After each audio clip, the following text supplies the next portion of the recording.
Greetings all, Father Dr. Stell here, and today I would like to share with you a lecture that I gave at the St. Cyril and Methodius Byzantine Catholic Seminary in Pittsburgh, where I teach. My keynote lecture was part of an international symposium on liturgical studies entitled East, West, and Beyond, Enriching One Another's Liturgical Traditions.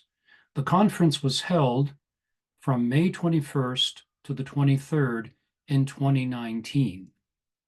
The title of my lecture is Time for a New Eucharistic Prayer, Revisiting the Imbalance Between Liturgical Thanksgiving and Supplication, an analysis of the Basilian Recensions, Byzantine Basil, Syrian Basil, and Egyptian Basil, and the Syriac liturgy of Addai and Mary. This lecture will be given in two parts, with part one being today and part two airing next Friday. Introduction. Several years ago, during one of my introductory liturgy courses at St. Cyril and Methodius Seminary, I was intrigued by a particular comment made by Paul Bradshaw in his classic monograph, Two Ways of Praying, Introducing Liturgical Spirituality. He was clearly referring to the two distinct parts that constitute all prayers in virtually any religious tradition, that is, the doxological praise and the supplication. He writes, quote, "We might tend to conclude that the truly important part of the prayer, what it is really all about, is the second, the request for God to act, and that the first part, the praise, is simply a preliminary to that. For example, is not the central purpose of a Eucharistic prayer to ask God to do something?" End of quote. Bradshaw's point is to demythologize the notion that petition constitutes the core of liturgical prayer and, implicitly, to remedy the overly abused utilitarian purpose of prayer. He proceeds to examine two biblical prayer forms, the Berakah and Hodayah, as precursors to the Christian manner of praying by first highlighting the value of anamnesis, or remembrance, which focuses on the religious interpretation of experience. This elucidation of relevant past events then inspires the worshiper to acknowledge and verbalize his proclamation and thus engage in what he calls a prayer of remembrance. To proclaim the gospel is to offer worship to God, and to recount God's mighty deeds in prayer is to preach the good news. In this very act of doxological recollection, a hallowing or consecration of time, events, persons, and even objects occurs, since this manner of contextualized praying restores the material creation and the persons in it to their proper relationship with God. And all this occurs, Bradshaw argues, without the expected initial retreat to the faculty of supplicatory prayer. In fact, he states that, quote, "Any intercessions that are added to this nucleus are merely the explicit articulation of what is already implicit in the act of remembrance itself, the desire that God will continue the salvific activity that has been recalled." End of quote. Now, Bradshaw certainly does not downplay the significance of liturgical petition, nor does he advocate a complete abolition of eikesia, with the intent to replace it altogether by praise, enopiesis, and doxologia, doxology, in the liturgy.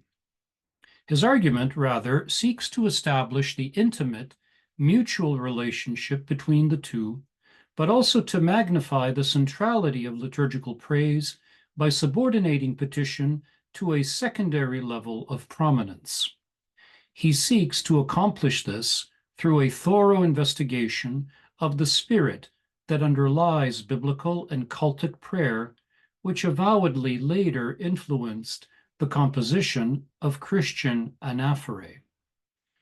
What struck me in Bradshaw's seminal work was a suspicion I have personally harbored for decades in my own field of liturgiology, namely that the notion of Eucharistia, or thanksgiving, in the overwhelming majority of Christian liturgical texts available to us, is almost always eclipsed by a need for something to happen, typically expressed as petition. That something, to be sure, is the consecration of the gifts, the sanctification of the people, in short, the reception of some procured benefit in exchange for the material offering made.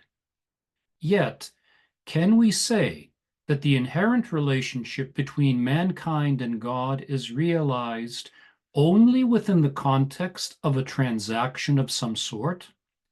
Is worship only a matter of acting out a business deal in a utilitarian way, or can we envision it rather as an affair of simply being with God, and being with God in a meaningful way, which is experienced in doxological praise?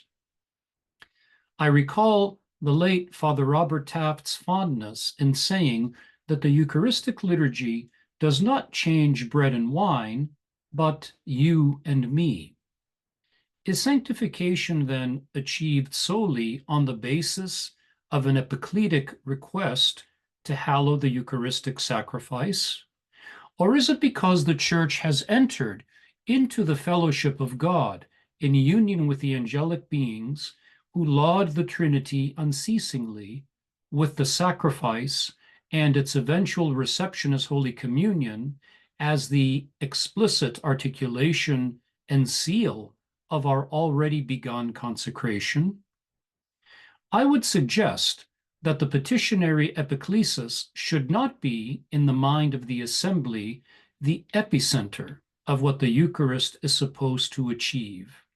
Rather, it should be considered as the sphragis, or seal, to borrow the classic expression from the Byzantine recension of St. Basil's anaphora, the showing forth, or anadixis, of that hallowing which in God's good keros is continuously happening in the liturgy. Hence, the sanctification we seek commences in our commingling with the angelic host, who offer the celestial liturgy of praise that prefaces every anaphora. And the specific intentions for which we pray, while important to us, affirm the fulfillment of a yet greater need we have to share fellowship with God in the context of doxological praise, God with man, and man meaningfully with God.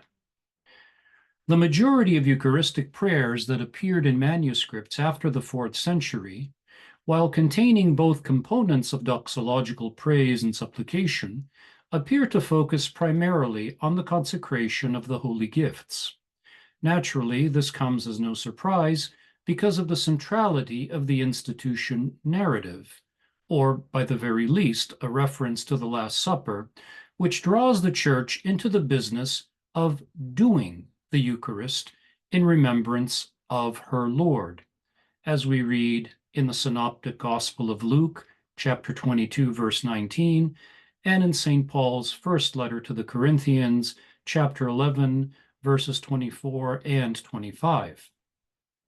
However, liturgical scholarship in the 20th century has turned up evidence to suggest that the institution narrative, which drives supplication in order to make mystically present the body and blood of Christ and to procure their eternal benefits in the here and now, is a later embolism into more primitive forms of the anaphora. These earlier anaphoras were characterized by an enormous emphasis on praise and thanksgiving. Such themes appear in the prefatory sections of the prayer and reach their peak in the Sanctus, which apocalyptically draws the cosmos, both earthly and celestial realms, into a unitive celebratory doxology. Can it be, as several scholars suggest, that what constituted the very core of Eucharistic worship was this doxological component, prior to its eventual trivialization by the supplicatory epiklesis for consecration? Is there an imbalance here between these two sections of the anaphora, and should we be concerned? Could the epiklesis itself not have had the sole purpose of consecrating gifts, but rather inviting the Spirit to come and seal the ongoing hallowing of the people of God, who intermingle with angelic beings in the worship of the Creator? In other words, can thanksgiving and doxology be consecratory? This certainly seems to be the case in two ancient anaphorae, the East Syrian liturgy of Addai and Mary, and the various recensions of the liturgy of Saint Basil the Great, as argued by Professor Gabriele Winkler. And can we conclude that perhaps it's time for a new Eucharistic prayer or a further redaction of an existing one, which attempts to remedy the proposed imbalance by rephrasing the text to tip the scales in favor of a doxological emphasis? I hope to address these questions in this present paper. Is there an imbalance between supplication and doxology? Professor Bradshaw admits that the early Christians regarded sacrifice not only in material terms, like the Eucharistic offering, but also as their daily prayer offering to God. He writes, quote, "Here then, indeed, was the royal priesthood of the Church, though dispersed, engaged in its priestly task, continually offering the sacrifice of praise and thanksgiving to God on behalf of all creation and interceding for the salvation of the world." End of quote. Sacrifice, then, was viewed as one continuous action of the Church's self-offering, which climaxed in the Eucharist as the definitive seal of her liturgical worship. Both expressions of sacrifice were considered indispensable, although the overwhelming number of anaphorae following the 4th century seemed to focus on the metavolie, or mystical transformation of the gifts.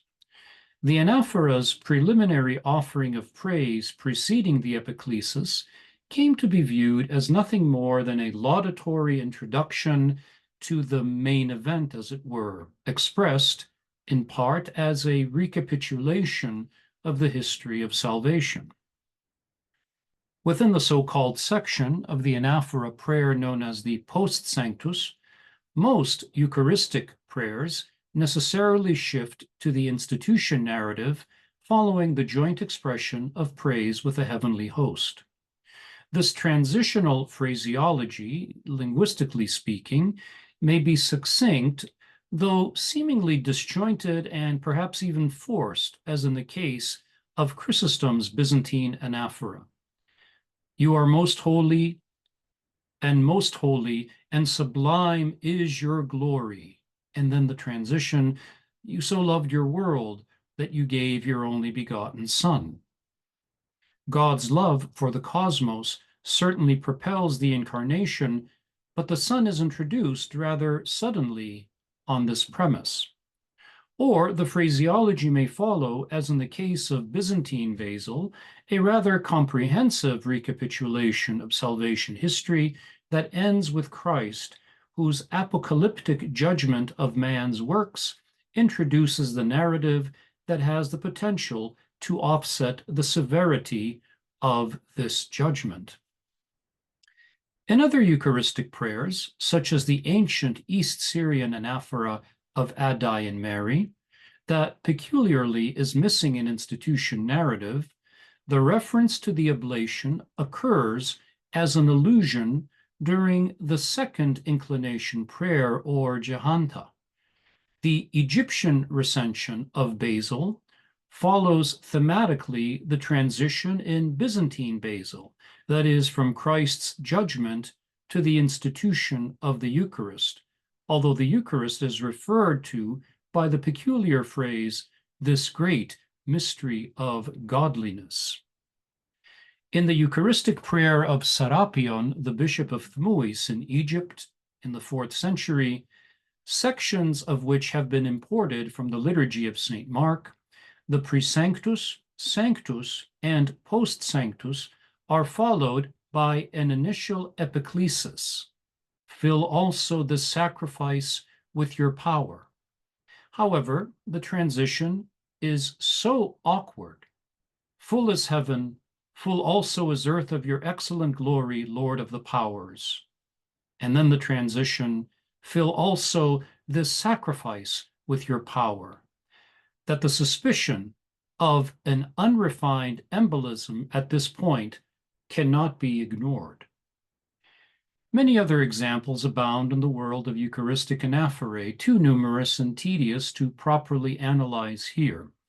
In all these instances, what appears to be the case, and following the conclusions drawn from the practically exhaustive investigations of fellow liturgiologists in the previous century, is the existence of a primitive nucleus in the anaphora, initially devoid of an institution narrative that focused on praise and thanksgiving rather than on an act of petitionary consecration.